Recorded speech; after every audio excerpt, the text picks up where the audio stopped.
आपको इन्वेस्टिगेशन की एक ऐसी कहानी सुनाऊंगा जिसे सुनकर आप चौंकेंगे और साथ में आपको हंसी भी आएगी। मामला बेशक जुर्म का है, लेकिन इसमें कुछ ऐसा एलिमेंट है जिसे सुनकर आपको हंसी भी आएगी और आप ये भी सोचेंगे कि हमारे देश में पुलिस जो है वो कितनी अजीब तरीके से कई बार काम करती है। तो आइए शुरुआत करते हैं। ये घटना जो है इसी साल की है, 28 जुलाई की।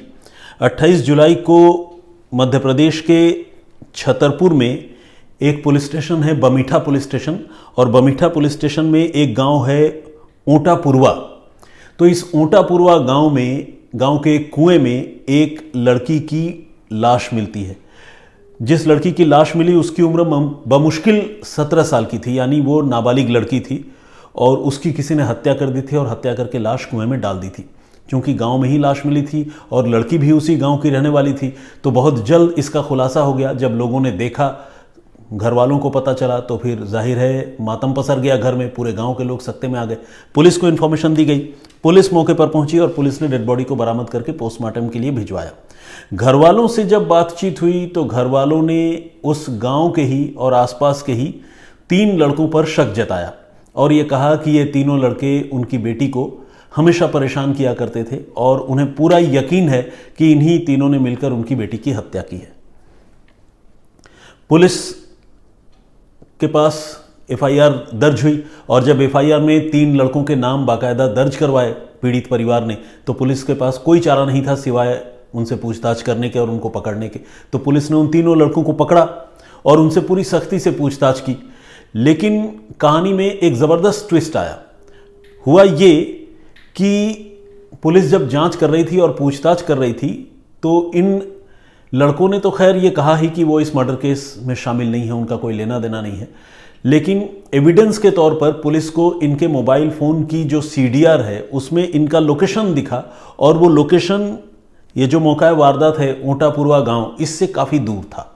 कहने का मतलब ये कि 28 जुलाई को लाश मिली थी और ये मान कर चलें कि 27 और 28 के बीच अगर हत्या हुई तो 27 और 28 के बीच इन तीनों लड़कों का लोकेशन न तो बमीठा पुलिस स्टेशन की हद में था और न ही ऊंटापुरवा में था। तो यहाँ पर पुलिस जो है वो थोड़ा सा चकरा गई। पुलिस को ये समझ में नहीं आ रहा था कि अब इस मामले की तफ्तीश कैसे आगे बढ़ेगी, क्योंकि घर वाले जिस पर शक जता रहे थे, एविडेंस उनके खिलाफ जो है कोई एविडेंस नहीं था और एविडेंस बल्कि ये बता रहा था कि वो लड़के बेकसूर हैं। तो पुलिस कुछ दिनों के लिए जो है वो ब्रेनस्टॉर्मिंग करती रही, दिमाग लगाती रही कि इस मामले को कैसे सुलझाया जाए, आगे कैसे बढ़े। और इसी बीच जो मामले के जांच अधिकारी हैं अनिल शर्मा को ये एक आइडिया आया। उन्हें लगा कि क्यों नहीं किसी त्रिकालदर्शी, किसी बाबा से हम इसके बारे में पूछते हैं और बाबा जी जिसे बताएंगे हम उसके बारे में छानबीन करेंगे और उसे गिरफ्तार करेंगे। अनिल शर्मा मुझे लगता है कि बहुत ज़्यादा धार्मिक प्रवृत्ति के पुलिस ऑफिसर रहे होंगे, तो इन्होंने ये तय किया कि वो पंडोखर सरकार के पास जाएंगे। पंडोखर सरकार बेसिकली दतिया में एक आश्रम है और वहाँ भी एक बाबा हैं। हमारे देश में बहुत बाबा हैं, बहुत आश्रम हैं। तो पंडोखर सरकार के दरबार में ये अनिल शर्मा जी हाजिर हुए, अपने साथ एक आध पुलिस वालों को और लेकर गए और बाबा से आशीर्वाद लिया, हाथ जोड़कर कहा कि बाबा जी बताइए इस मामले को कैसे सॉल्व करें। 3 लड़कों को पकड़ा था, उनकी लोकेशन कहीं और नज़र आ रही है, घर वाले मान नहीं रहे हैं, लड़की का मर्डर हुआ है। तो बाबा जी कुछ देर तक इंतज़ार करते रहे, सोचते समझते रहे, जो भी उनकी दृष्टि है, आध्यात्मिक ताकतें हैं, उन सारी ताकतों को जुटाया और बाबा जी ने बातों ही बातों में इन पुलिस ऑफिसर को एक क्लू दिया, अनिल शर्मा को। और वो क्लू ये था कि इस मर्डर केस में उस लड़की के घर के लोग ही शामिल हैं। अब जब अनिल शर्मा को ये क्लू मिला तो उनको लगा कि ठीक है, बाबा जी ने बताया है तो सच ही बोल रहे होंगे, क्योंकि जब भरोसा करके बाबा जी के पास गए थे तो बाबा जी की बात से इनकार कैसे करते। अनिल शर्मा वहाँ से वापस लौट आए। वापस लौट आने के बाद जांच उन्होंने आगे बढ़ाई और जांच आगे बढ़ाने के बाद गांव में पूछताछ शुरू की और पूछताछ करने के बाद जो कहानी निकलकर सामने आई वो कुछ यूँ थी कि ये जो लड़की है जिसकी हत्या हुई थी, 17 साल की लड़की, उसके माता पिता ऊंटापुरवा में नहीं बल्कि कहीं और रहते थे और रहकर काम करते थे और ये लड़की गांव में अपनी दादी और अपने चाचा के साथ रहती थी और चाचा जो है इस बिटिया की परवरिश करते थे। तो जांच जब हुई तो पुलिस को ये पता चला कि ये जो चाचा है इसके, जिसका नाम है तीरथ अहिरवार, तीरथ अहिरवार को ये लगता था कि हमारी जो भतीजी है वो गांव के ही कुछ लड़कों के साथ ज़्यादा घुल मिल रही है और ये उम्र जो है उसके पढ़ाई लिखाई करने की है, इस तरह से घुलने मिलने और लड़कों से दोस्ती करने की नहीं है। तो ये सोचकर तीरथ अहिरवार बार बार उस लड़की को रोका टोका करता था, लेकिन लड़की, परिवार के मुताबिक लड़की मानती नहीं थी। तो फाइनली तीरथ अहिरवार ने ही जो है उस लड़की की हत्या कर दी।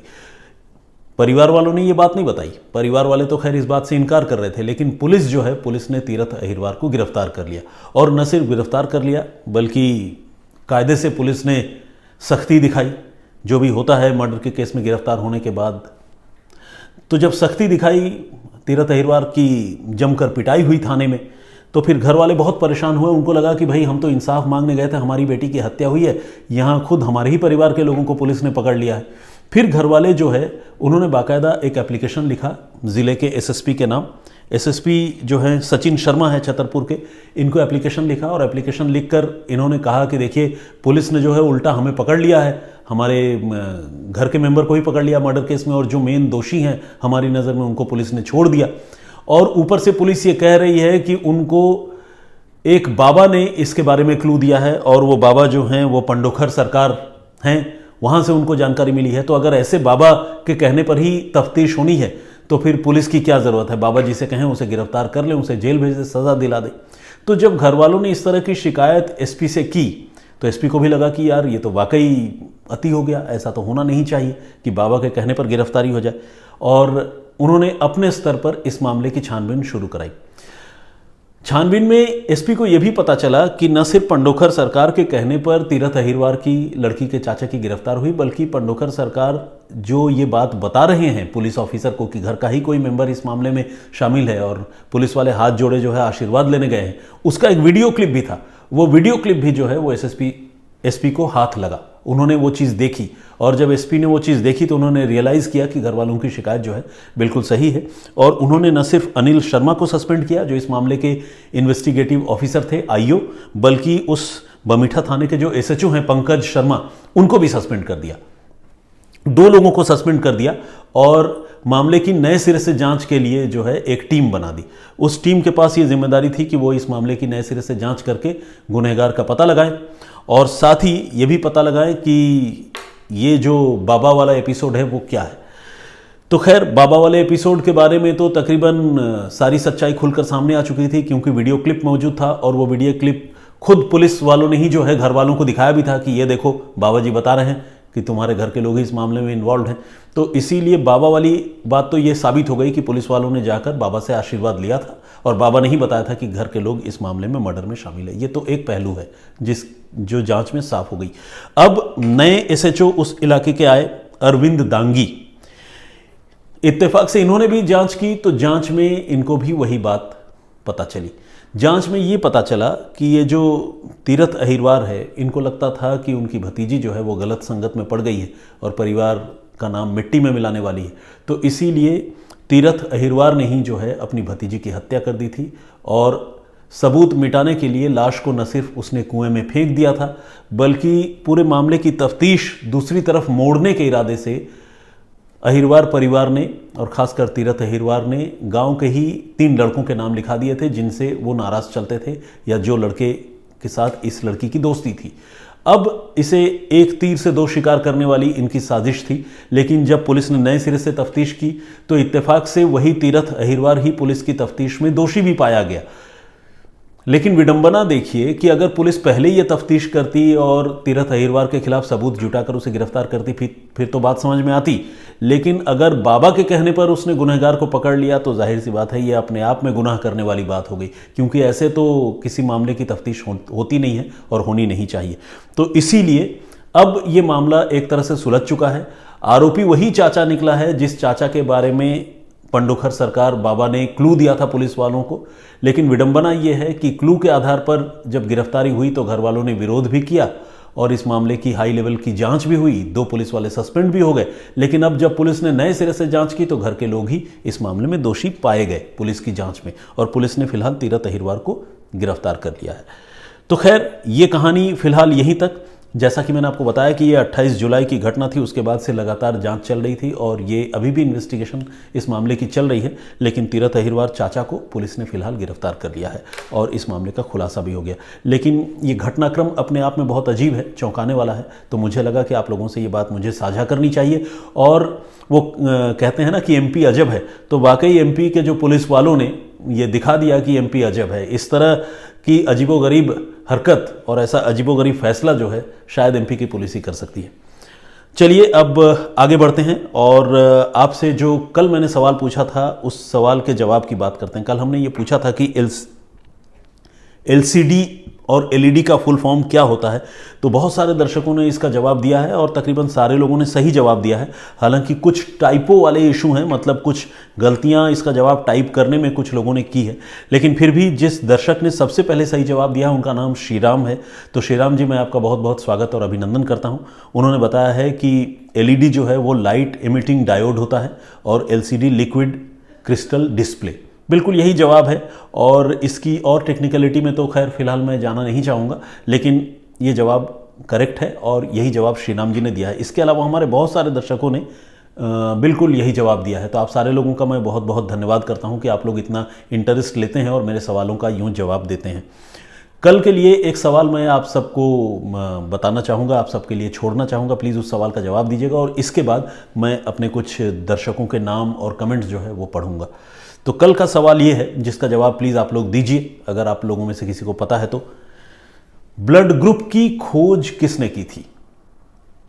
जैसे हम सारे लोगों के ब्लड ग्रुप्स होते हैं, O positive, B positive, A B positive, इस तरह के बहुत सारे ब्लड ग्रुप्स हैं, तो इसकी खोज सबसे पहले किसने की थी, ये अगर आप हमें बता पाएँ तो बहुत अच्छा रहेगा। अब आइए कुछ दर्शकों के नाम पढ़ते हैं। मनकेश्वर तिवारी जी, इन्होंने भी बिल्कुल सही जवाब दिया है। इंद्रजीत गुप्ता, इन्होंने तांत्रिक की कल जो मैंने कहानी सुनाई थी उसके बारे में इन्होंने कहा है कि तांत्रिक जो अपराधी हैं और पुलिस को इसके बारे में कैसे पता चला, इस पर एक कंप्लीट एपिसोड लाइए, इंद्रजीत गुप्ता कहते हैं। देखिए, इस पर कंप्लीट एपिसोड जैसी गुंजाइश तो है नहीं इंद्रजीत, क्योंकि पुलिस जब जांच करती है तो बहुत सारे क्लूज़ पुलिस को मिलते हैं, पुलिस उन क्लूज़ को डेवलप करती है, सुरागों को डेवलप करती है और फिर पूछताछ करती है। जो गुनहगार होते हैं वो कई बार पूछे गए सवालों में उलझ जाते हैं और फाइनली पुलिस उनको गिरफ्तार कर लेती है और फिर सबूत जुटाकर उनके खिलाफ कोर्ट में चार्जशीट दाखिल करती है। तो इस मामले में भी पुलिस ने तांत्रिक को गिरफ्तार किया है। तांत्रिक का प्रेजेंस उस जगह पर पता चला होगा, मोटिव की बात सामने आई होगी कि तांत्रिक ने हत्या क्यों की। तो इस तरह से इस मामले में तांत्रिक की गिरफ्तारी हुई है। तो ये मैं आपको बताना चाहूँगा, मुझे नहीं लगता कि इस पर कोई कंप्लीट एपिसोड इसके बाद बचता है। नरेश धारीवाल जी हैं और ये कह रहे हैं कि आफ्ताब, ये जो कह रहे हैं वो तो खैर हमारा कानून उसकी इजाज़त नहीं देता। वो कह रहे हैं कि गोली मारो और इसका खेल ख़त्म करो जब ये खुद ही कबूल रहा है। आफ्ताब केस के बारे में इनकी ये राय है, लेकिन ऐसा कर नहीं सकते नरेश भाई। अमिताभ वाजपेयी जी हैं, यूज़र UR5 के नाम से एक आईडी है, हालांकि इन्होंने अपना नाम नहीं लिखा है। और मंजू के नाम से एक आईडी है, MA6269, विकास पटेल, मेक पीस और हरियाणा टाइगर के नाम से एक आईडी है। इन्होंने कमेंट किया है लेकिन कुछ आपत्तिजनक बातें लिखी हैं, तो आपसे गुजारिश करना चाहूँगा दोस्त, अगर कुछ पॉजिटिव नहीं लिख पाते हैं तो कम से कम नेगेटिव तो मत ही लिखिए। आपसे हम इतनी उम्मीद तो कर ही सकते हैं, आप क्राइम तक फैमिली के मेंबर हैं। बस इससे ज़्यादा मुझे आपसे और कुछ नहीं कहना। और बाकी और दर्शकों के नाम पढ़ता हूँ। SSRYR, पाकिस्तान का बाप के नाम से एक आईडी है, इन्होंने लिखा है फांसी दो बात ख़त्म। ये आइडिया तो सही है कि फांसी देकर बात ख़त्म होनी चाहिए अगर वो गुनहगार है तो, लेकिन हमारा कानून जो है वो इस बात की पूरी गुंजाइश और इस बात का पूरा ख्याल रखता है कि किसी बेगुनाह को सज़ा न हो जाए। इसीलिए पुलिस पहले सबूतों की कसौटी पर जो है पूरे मामले को कसना चाहती है। कल को अगर आफ्ताब दोषी पाया गया तो हम उम्मीद कर सकते हैं कि जिस तरह से ब्रूटल तरीके से उसने हत्या की और लाश निपटाई, वो रेयरेस्ट ऑफ द रेयर की श्रेणी में आएगा और उसे फांसी की सज़ा होगी। सुमन बैंसला या BSLA के नाम से एक आईडी है, जस्ट फॉर बिगनिंग के नाम से भी कमेंट है। श्रीकांत मुर्मू जी हैं, NKJ आईडी है, लक्ष्मण भोंसले साहब हैं, राज बोस और विजेंद्र सिंह जी हैं, तस्नीम जोया इन्होंने भी कमेंट किया है